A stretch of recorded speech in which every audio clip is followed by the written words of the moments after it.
7 years into marriage, Julian handed over every paycheck, came home on time, and even kept my fingerprint on his phone. Everyone said he was a 24-karat perfect husband, that his eyes and heart held only me. I started suspecting Julian of cheating 3 months ago. I had no proof, just a notion that flashed through my mind one morning when I opened my eyes and looked at the man sleeping soundly beside me. Our mutual friends all vouched for his loyalty and his devotion to me. I tried to suppress the idea, and just when I thought I was about to forget it, I caught the scent of perfume on his shirt, mint and cold gardenia, icy at first, turning gentler the longer you breathed it in. A fragrance I knew well, the same scent as the pale jade bottle on my vanity. The perfume was called Faded, and I was the one who'd composed it. Back in college, my roommates and I practiced makeup together, copying identical looks, but I refused to share a perfume with anyone, so I began learning to create my own. Citrus and orange blossom, oud and rose. After dozens of trials, the only perfume I kept was Faded. Julian once held me, breathing it in carefully. Nova, this scent is just like you. Cold at the start, but underneath the most tender and warm. I had never given that perfume to anyone. Julian was cheating. Before we go on, please subscribe to this channel and tell us in the comments where you're listening from. Once I was certain there really was another woman in Julian's life, so close that he would give her my perfume, and she would carry its fragrance onto his shirt.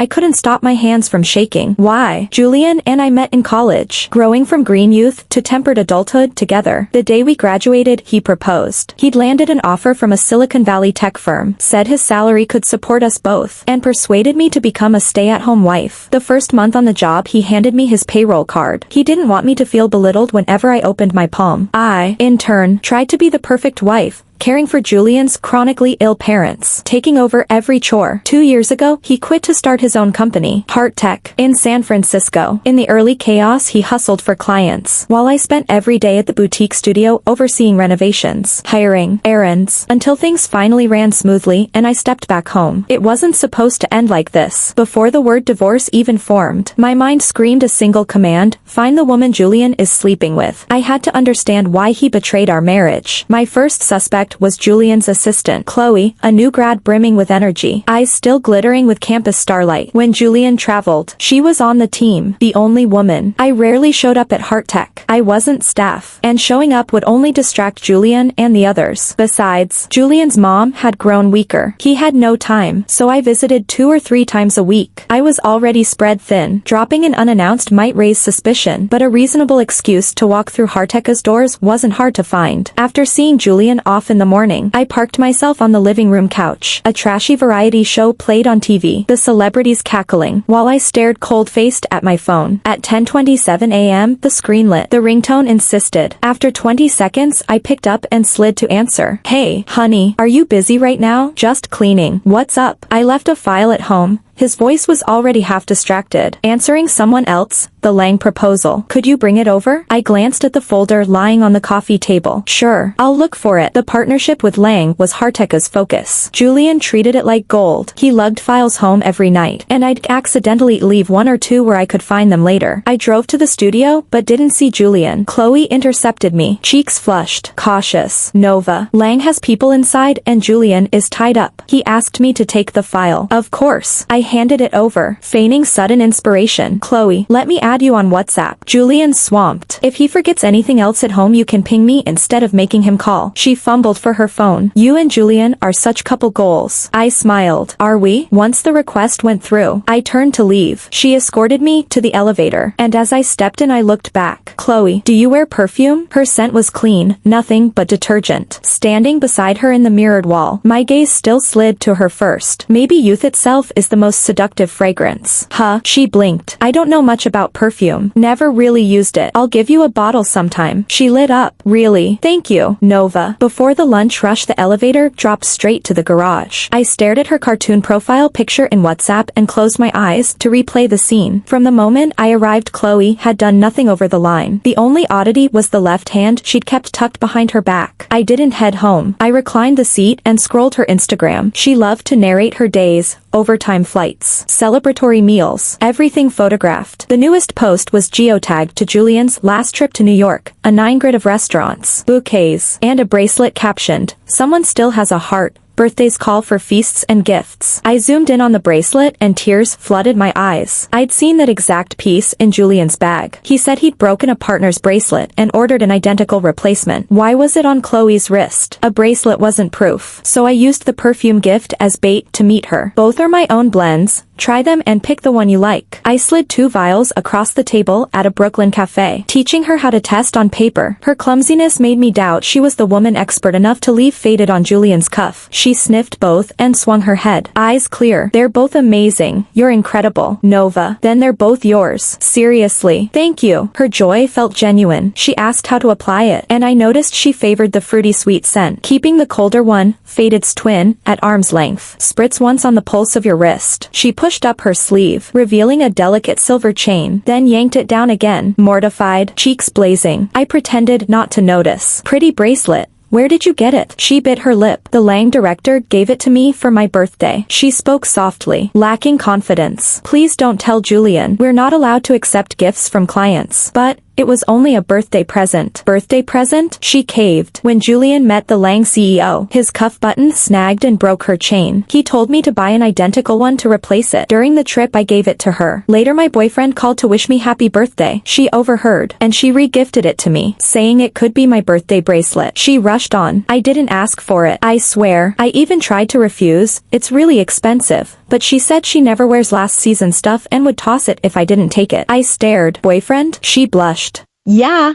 We're childhood sweethearts. He's finishing grad school at Stanford. We'll marry once he graduates. So Chloe wasn't Julian's mistress. I don't remember driving home. I surfaced when Julian wrapped his arms around me from behind. Honey, why are you out on the balcony? I called your name when I came in. I didn't have to lean close. Faded's cold breath spilled from his skin. The scent I once loved now needled my scalp. He'd seen her again today. I swallowed the nausea and slipped from his arms. I lost track of time. Haven't started dinner. His tone stayed gentle.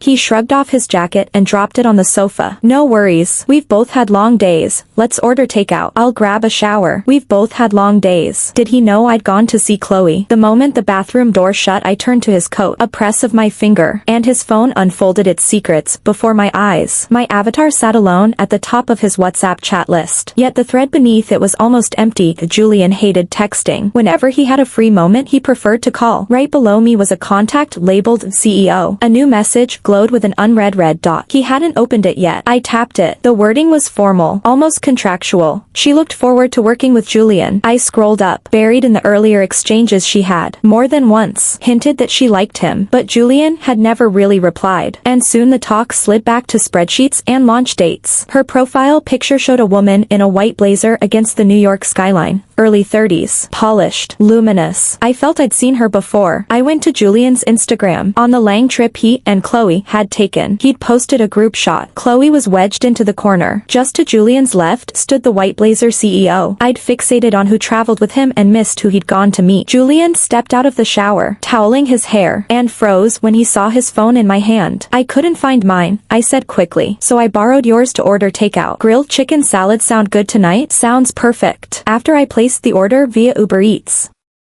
I handed the phone back. The CEO messaged. I clicked by mistake. He didn't even blink. What did she say? He was already typing. Hope we can collaborate soon. Handshake handshake. I visited Chloe today. Chloe. Why? Half teasing, half testing. I said, to ask her to keep an eye on my husband so no one else snatches him. Julian kept his eyes on the screen. Guess I'll have to put her on retainer as a bodyguard. 10 years together and I can read every breath you take. Julian. Why are you rattled? Your guilt breaks my heart. I didn't bother with an excuse when I contacted Evelyn. I had memorized her number from Julian's phone. A short text later, she sent me an address to a Manhattan rooftop bar. Julian's wife? She arched a brow. What can I do for you? She was the archetype of a powerhouse executive, TV-ready smile. Brisk stride. Eyes sharp enough to file taxes. Warm on the surface. Frost underneath. This is awkward, I said, meeting her gaze. But I scrolled your chats with Julian. I also heard you want him to replace a bracelet. I couldn't picture two strangers managing to hook bracelet to cuff link without at least a spark of intent. Evelyn's look turned appreciative. She liked the direct hit. Yes, I did it on purpose. She didn't flinch from the rest.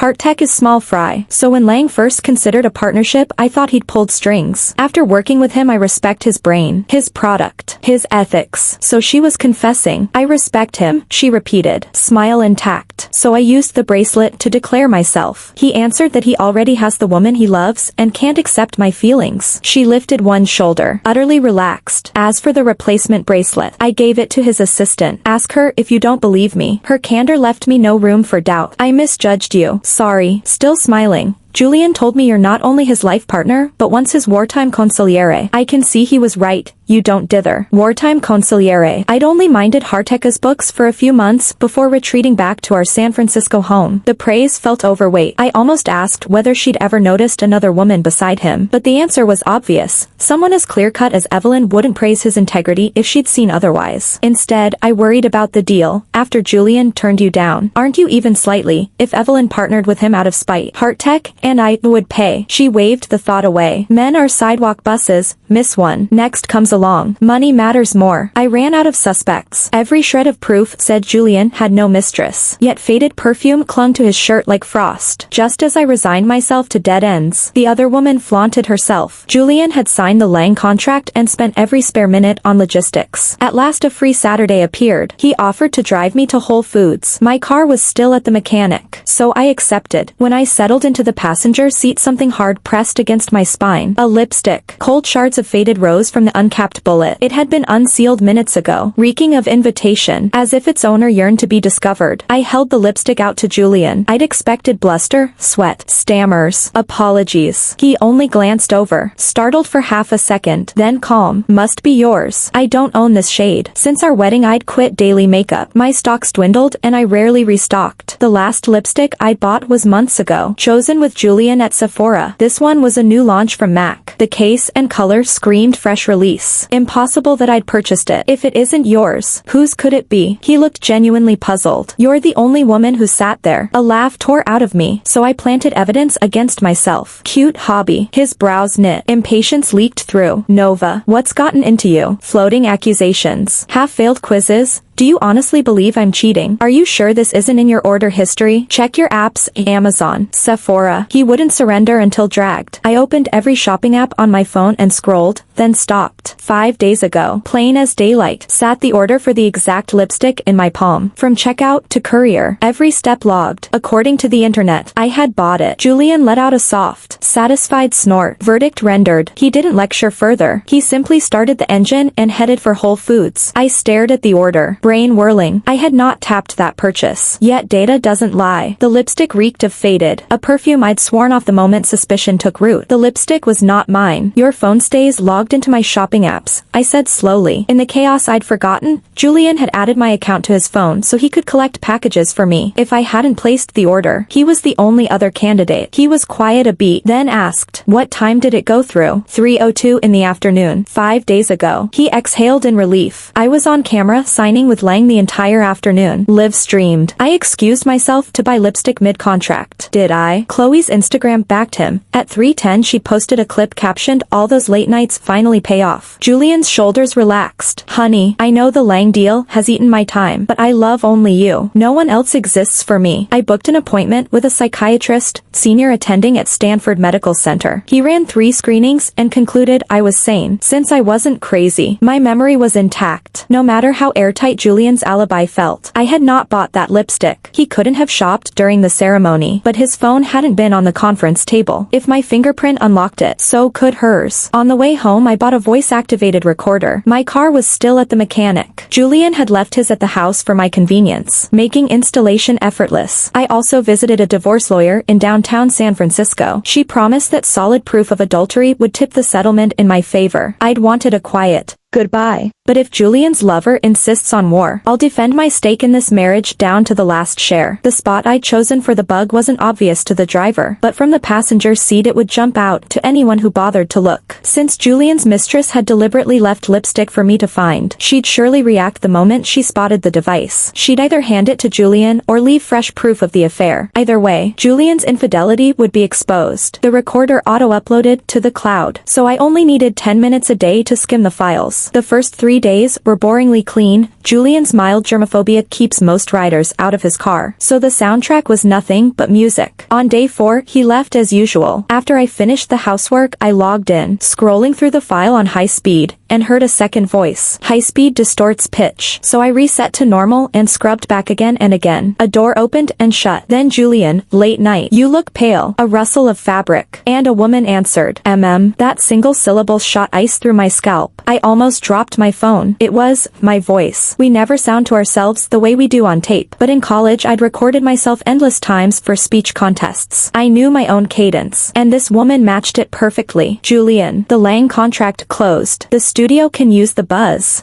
Ugh. This, what? Nothing. Keep going. I think we should finally buy ads. Push brand recognition. They drifted into work talk. She yawned, sent Julian out for coffee via Starbucks delivery, and after a pause her voice returned, louder, as if she'd leaned right over the bug. Hi, Nova. Let me introduce myself. I'm also Nova. This time the phone really hit the floor. The mic was one way, so I could only listen. If you planted a bug, you've sensed Julian has another woman but can't pin her down. She'd said also. Calling her Nova felt impossible, as if it would turn me into the copy. She felt the same. On her side of the wire she labeled us World A and World B. Her Nova versus mine. She recounted her timeline with Julian. After graduation we joined the same company, college buddies first. So tighter than random hires. Soon we were dating. Same goals. Same drive. After we banked some big tech credits we quit and launched Heart Tech together. Our biographies matched until senior year. I'd started dating Julian in college. She'd waited until year 2 after graduation. I'm the stay-at-home wife. She's the career shark. In my world Julian founded the company solo. In hers they built it as a team. Evelyn's comment came back to me. I've heard Julian say you're both his life partner and his battle buddy at work. Back then I'd thought he was buttering me up. Now I understood. I'm Julian's life partner. She's his battle buddy. Julian swears he loves only me. He just never added. One half of me named Nova. The other half also named Nova. Disgusting. My stomach heaved. I lunged for the toilet and retched until the room spun. The headphones were still in. The other Nova kept talking. I first noticed someone else right after we stabilized cash flow. After an all-nighter he asked, "Honey, could you brew that herbal tea you made last night?" She gave a cold laugh. I don't cook. Yet drunk Julian begged, "Honey, please, the herbal tea you made yesterday."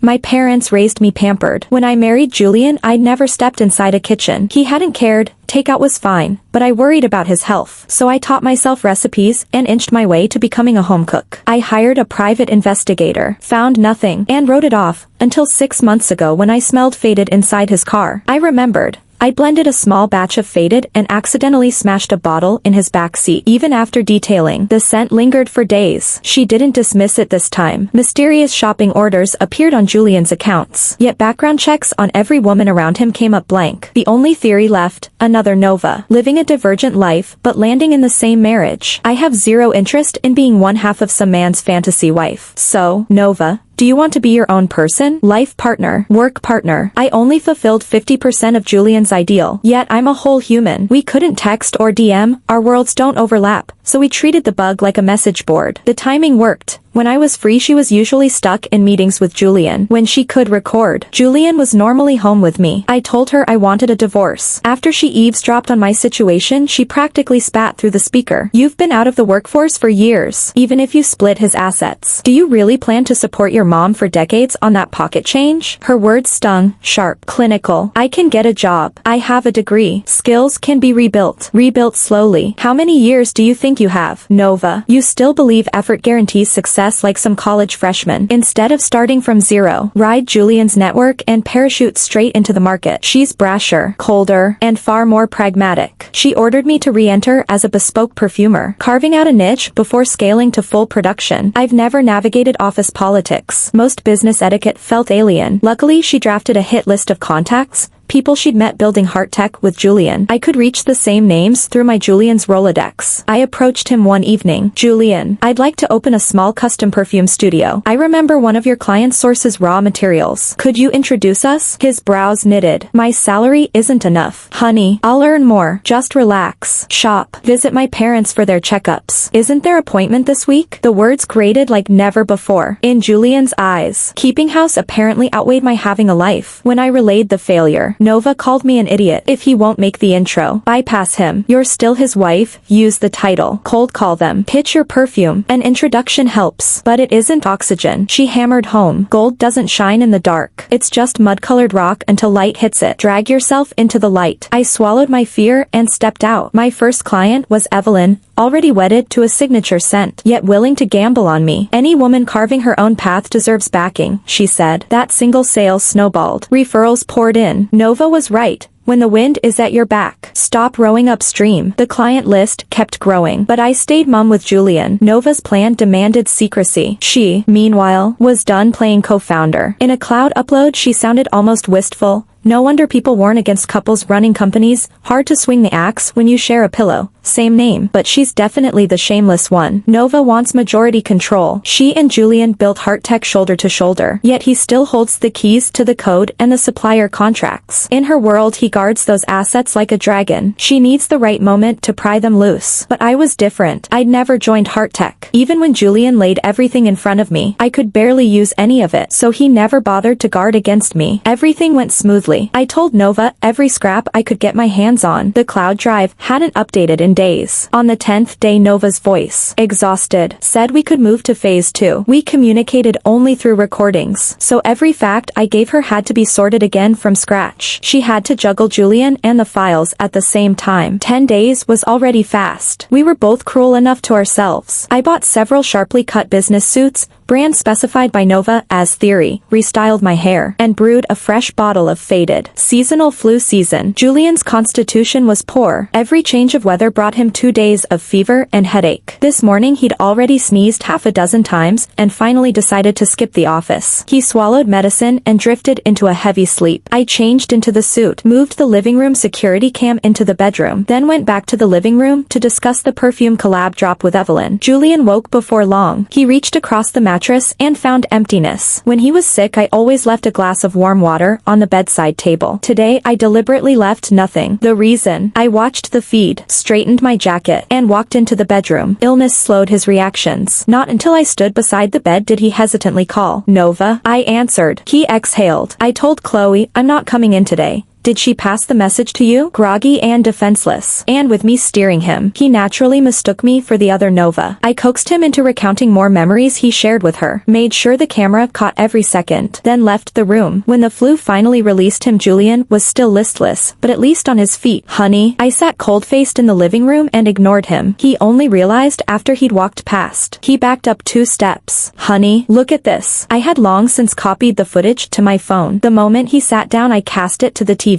On screen I was in the suit, impersonating the other Nova, while he hugged me and begged me to take care of Hearttech for the next few days. The color drained from Julian's face. He jerked his eyes to me. I hurled the phone at the television. Bang, the screen spider-webbed into a kaleidoscope of color, the phone clattering to the floor. Julian flinched and scrambled to grab me. I twisted free, tears streaming silently. Julian, what did I ever do to you? You asked me not to work. I married you straight out of college and became a stay-at-home wife. You said startups were hectic these 2 years and no kids yet. I shielded you from your mom and dad without one word of blame. When you got sick I even blew off a perfume partnership I'd finally landed to take care of you. And this is how you repay me. You told everyone you founded Hearttech alone? Then tell me, who were you talking to when you asked her to run it for you? Who did you mistake me for while you held her so naturally? Julian gaped. After an eternity he forced a smile. Honey, what's wrong? I was sick. The office was unmanned. Who else could I turn to but you? I was calling your name. I gave a short laugh. When you're with me I'm the one who notices you're sick. Yet the first thing you asked was whether Chloe had phoned me. Does Chloe ever need to call me? I was feverish. I rambled. Honey, you're not going to hold that against me, are you? He must have calculated I had no hard proof of an affair. He held out his phone. If you don't believe me, check it, or go audit the studio. Still lying. I produced the lipstick the other Nova had deliberately left in the car and flung it at him. Look me in the eye and swear this is the lipstick I bought. He didn't answer. He only looked weary. Honey, don't make a scene, okay? You cheated and you tell me not to make a scene. What? Should I pack my bags and invite her to move in? The emotional surge toppled his still recovering body. Honey, what will it take for you to believe me? I had waited for that line. I lifted my head. Shut Hearttech down. Outrageous. I knew Julian would never agree, but I needed to stall him. That was phase 2 of Nova's plan. She needed me to keep him away from Hearttech. Because I was emotionally unstable, Julian consented to stay home. Almost all studio work went to a few trusted lieutenants. Anything he couldn't delegate he handled under my watch. He kept explaining that feverish day, swearing with solemn face he'd never had another woman. I shook with disgust, but to buy Nova time I endured it. Julian stayed home nearly a week, until a Lang partnership unraveled and he had to appear in person. The moment he left I logged into the cloud. New voice files were waiting. I'm almost set here. Nova, do you still want the divorce? Nova said she'd opened a new studio a year ago in Los Angeles. She now held most of Julian's resources and tech. She'd even sounded out his key employees. Once she walked, taking them with her. Hearttech would reel. If necessary, she would fight him for every future contract. If I didn't want the divorce, she would pull her punches. I held the recorder and told her, word by word, that I wanted it. Julian always claimed I was gentle and considerate. He was wrong. I was obsessive. To perfect faded I blended over 100 accords. And once I found it I kept only that one for years. I loved Julian, the clean version of him. He had cheated. The marriage was over. Even if it hurt. Even if I still loved him.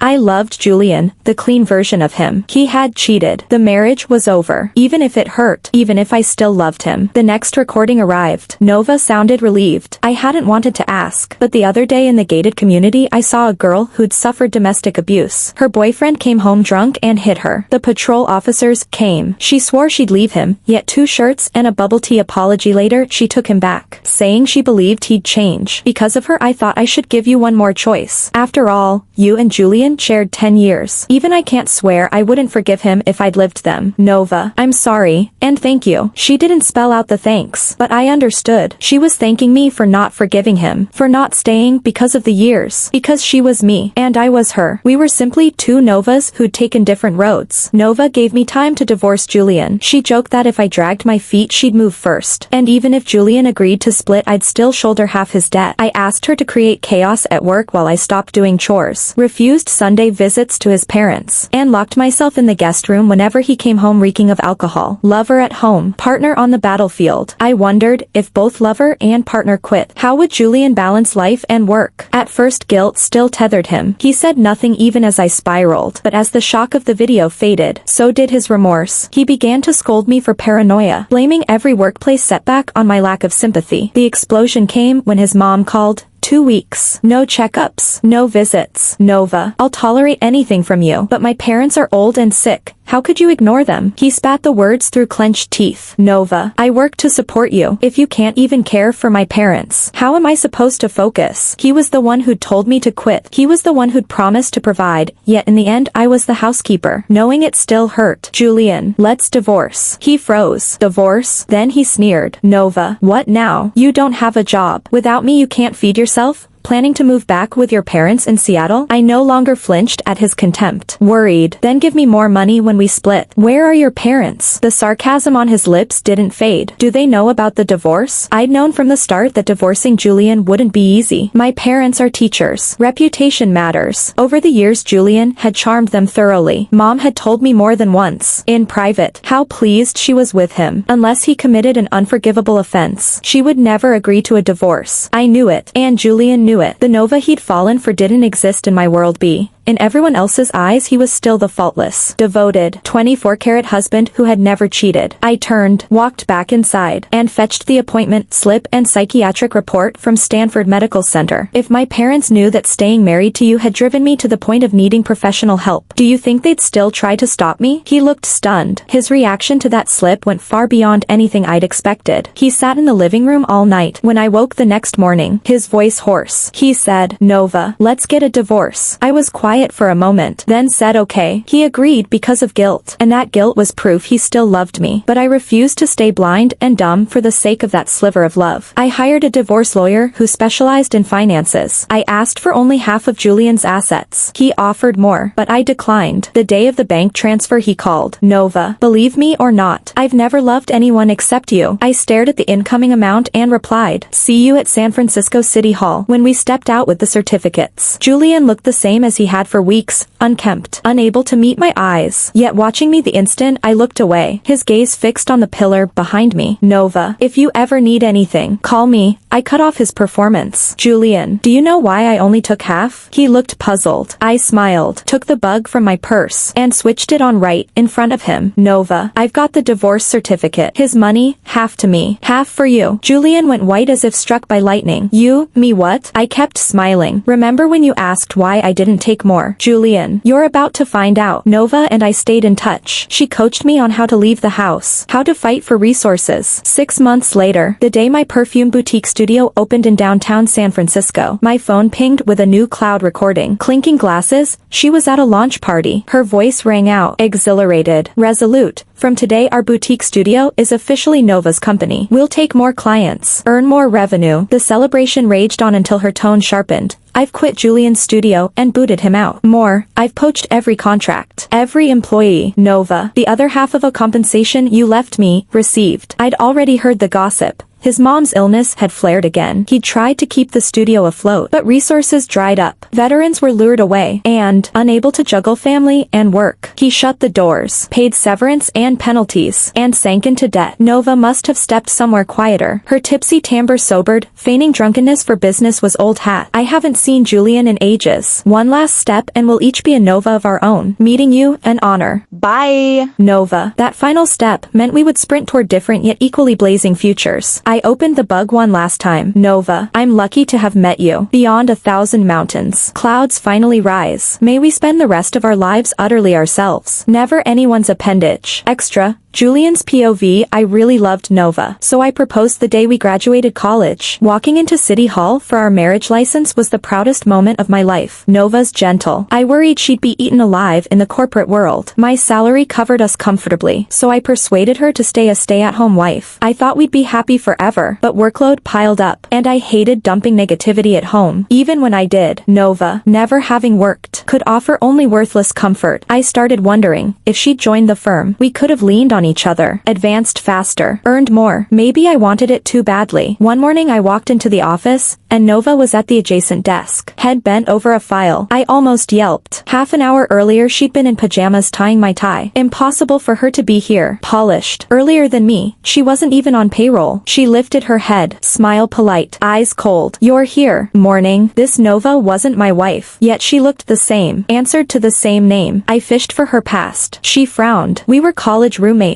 Remember? Amnesia? She was Nova. Just not the one who always had my back. I watched her dazzle during onboarding, curse through all-nighters, a vivid. Nothing like my serene Nova. I still loved the gentle, radiant Nova, but I'd found a pressure valve. This clone felt like a gift from fate. I vented about stress. She ranted about credit-hogging bosses. We bonded over code and caffeine. During one dawn debugging marathon, I dozed off, half dreaming, and confessed love to her while coworkers looked on. Blushing, she said yes. I couldn't admit the words weren't meant for her. I feared they'd discover each other. Yet the world seemed layered. Self-repairing glitches, receipts, gift tags, everything rewrote itself. The bracelet I broke, which Nova bought, turned into a thank you from my assistant. The Lang contract Nova negotiated became, in her memory, my solo victory. The parents she visited weekly were logged, in her mind, as my dutiful hospital runs. I let the error compound. After a while I couldn't tell. Maybe they were the same woman. I accepted both. Nova at home, Nova at work. I loved only her. I never imagined that. Bugs fixed. They'd still meet. Nova demanded to know whom I'd betrayed. Nova stopped giving her all to the studio. Then one Nova divorced me. The other raided us with her own firm. I lost everything. I tried to see Nova, but her parents barred the gate. She'd moved on. I should too. I searched for the other Nova, desperate to ask how they found each other, why they allied to destroy me. Yet that dimension no longer opened for me. Sometimes I wish for a third Nova. Then maybe I'd still have a chance, because I still love Nova. Thanks for listening. If you enjoyed the story, like and share. We'd love to hear your thoughts in the comments. Don't forget to subscribe for more. See you next time.